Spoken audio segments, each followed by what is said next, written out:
के बीच प्रधानमंत्री ग्रामीण आवास योजना अंतर्गत वर्षवार स्वीकृत आवासों की संख्या, स्वीकृत व्यय राशि तथा निर्मित आवासों की जानकारी जिलेवार देने की कष्ट करें। माननीय अध्यक्ष महोदय, विभाग से जो जानकारी मिली है, अध्यक्ष महोदय, 2016 में एक भी भवन पूर्ण नहीं हुआ। 2017 में 2,05,434 पूर्ण हुए। 2018 में 3,07,414 स्वीकृत हुए। 19 में 2,20,95 हुआ। और अध्यक्ष महोदय, 20 में आप देखेंगे अध्यक्ष महोदय 33,792 और 21 में 47,728, 22 में 10,485, 23 में 1,09,489, 24 में 1,65,620 ये आपने आंकड़े दिए हैं। अध्यक्ष महोदय, मेरा प्रश्न ये है कि अध्यक्ष महोदय, अभी इस मामले में आर्थिक सर्वेक्षण भी आ गया और इसके पहले माननीय पुन्नूलाल मोहले जी ने भी प्रश्न किया था। और माननीय अध्यक्ष महोदय, आंकड़े में बड़ा अंतर है। जहां 2021-22 में आर्थिक सर्वेक्षण में आपने 0 बताया और वहीं मुझे जो उत्तर दिया है उसमें 47,728 बताया। और वहीं आपने जो 2023-24 में फिर जो आंकड़े हैं वो 0 आपने बताया, जो आर्थिक सर्वेक्षण है। मुझे जो आपने उत्तर दिया है उसमें 1,09,489 बताया है।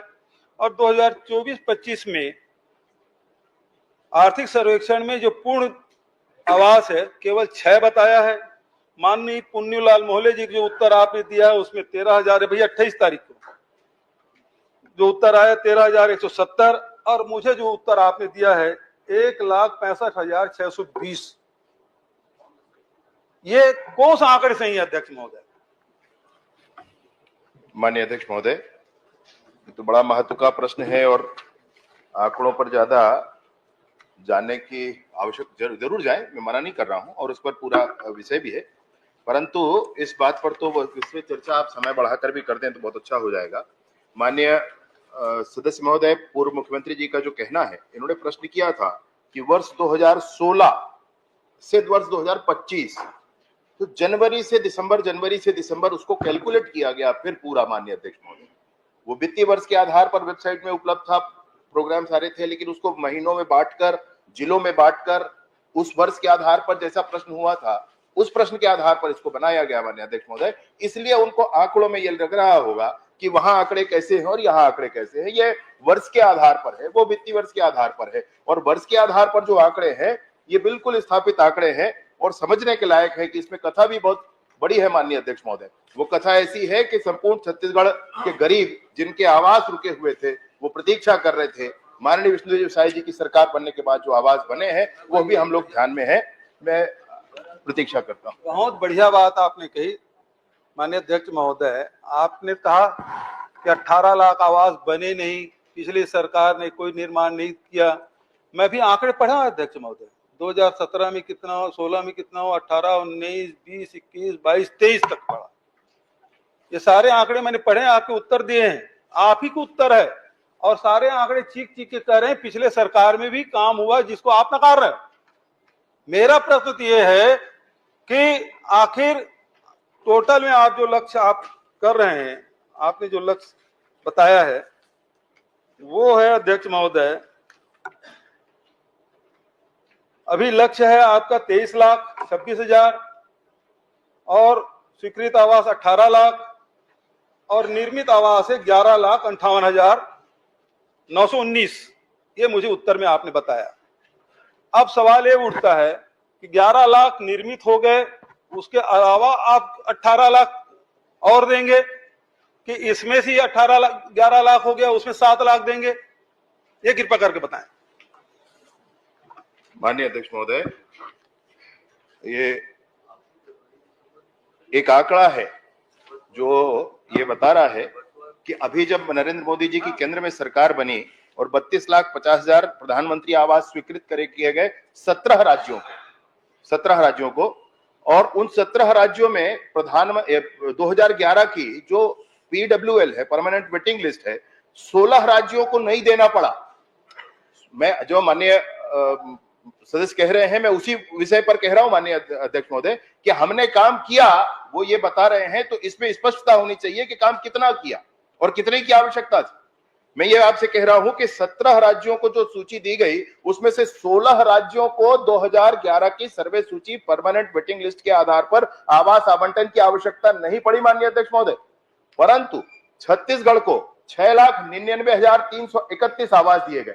आज माननीय विष्णुदेव साय जी की सरकार में गरीबों को आवास मिला है, इस बात की बड़ी प्रसन्नता है माननीय अध्यक्ष महोदय। परंतु पूछ रहा हूँ, उसको बताएं आप। मैं वही कह रहा हूँ, वही कह रहे हैं माननीय अध्यक्ष महोदय, मैं वही कह रहा हूँ। मेरी बात सुन लीजिए, मेरा निवेदन है, 1 मिनट आप मेरी बात सुन लीजिए, मैं आपको वही कह रहा हूँ, मैं आपको वही कह रहा हूँ, मेरी बात मैंने पूरी होने दी। दोनों प्रश्न का उत्तर नहीं आ रहे अध्यक्ष महोदय। पूरा जवाब मेरे पूरे प्रश्न का उत्तर है माननीय अध्यक्ष महोदय। मेरा पहला प्रश्न था, उत्तर के हिसाब से होगा, आपके हिसाब से नहीं होगा। और जब विधानसभा में पूछा जाता है तो वित्तीय वर्ष से पूछा जाता है, वो आंकड़े आपने एक बार उत्तर आ जाए, उसके बाद जो आपको शंका पूछ सकते हैं। नहीं, मैं आप समय बढ़ा दीजिए माननीय अध्यक्ष महोदय, निवेदन है मेरा। चलिए आप जवाब आवश्यक है, समय बढ़ाने की मांग कर रहे हैं। दूसरा प्रश्न ले लें, क्योंकि माननीय ट्रेजरी बेंच से ये मांग की जा रही है कि समय बढ़ाया जाए। अभी आप एक मिनट जवाब करने दीजिए माननीय सदस्य महोदय, माननीय अध्यक्ष महोदय, आप बैठिए ना। हाँ, पहले जवाब दे दीजिए। मैं आपसे वही कह रहा हूं, कितने की आवश्यकता थी और कितना कहा किया गया है, ये इस बात का प्रमाण है। अभी केंद्र की सरकार ने 8,47,000 आवास दिए हैं माननीय अध्यक्ष महोदय, उसमें से 6,99,331 आवास 2011 की वेटिंग लिस्ट के हैं। उसमें से 17 राज्यों में से 16 राज्यों को नहीं देना पड़ा, सिर्फ छत्तीसगढ़ को देना पड़ा, क्योंकि ये काम बकाया रह गए थे, और ये काम सिर्फ छत्तीसगढ़ में बकाया रह गए थे, कोरोना का काल और ये वो, ऐसी कोई बात नहीं माननीय अध्यक्ष महोदय। उसी समय में झारखंड ने जितने लक्ष्य दिए गए,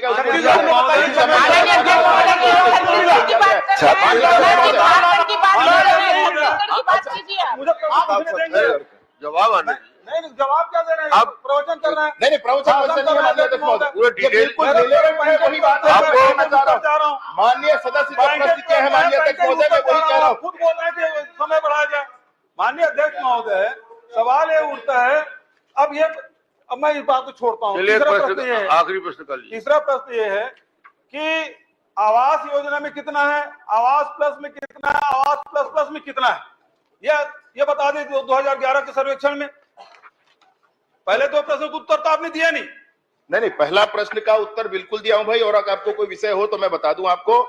इसके बाद प्रतीक्षा सूची जो 2011 की है 6,99,000 कुछ आवास, और आवास प्लस की सूची है 8,19,999 आवास, और जो किस्त जिन आवासों के बचे थे अभी 2,24,000 पूरे किए गए नई सरकार बनने के बाद वो आवास, और उसके बाद जो 47,090 आवास मुख्यमंत्री आवास के नाम से जो आपने एक सर्वे करा रखा था, और पूरे देश को मिलने वाले राशि को छोड़ करके राज्य की बजट से हम पूरे को राशि दे देंगे, ऐसा प्रस्ताव करके रखा था माननीय अध्यक्ष महोदय। इन सबको मिला करके, भाई मेरी बात माननीय अध्यक्ष महोदय एक बार बात सुनी जाए, इन सबको मिला करके वो 18 लाख का फिगर आ जाता है। 18 लाख, ये 11 लाख से अलग है माननीय अध्यक्ष महोदय। ये 11 लाख जो निर्मित आवास है, ये 11 लाख जो निर्मित आवास है उससे पृथक है माननीय अध्यक्ष महोदय। माननीय ट्रेजरी बेंच से भी ये बात आई है कि समय इसको बढ़ाया जाए, और हम लोग भी मांग करते हैं अध्यक्ष महोदय समय बढ़ाया जाए। 11 लाख जवाब 11 लाख से माननीय अध्यक्ष 11 लाख से पृथक है माननीय अध्यक्ष महोदय।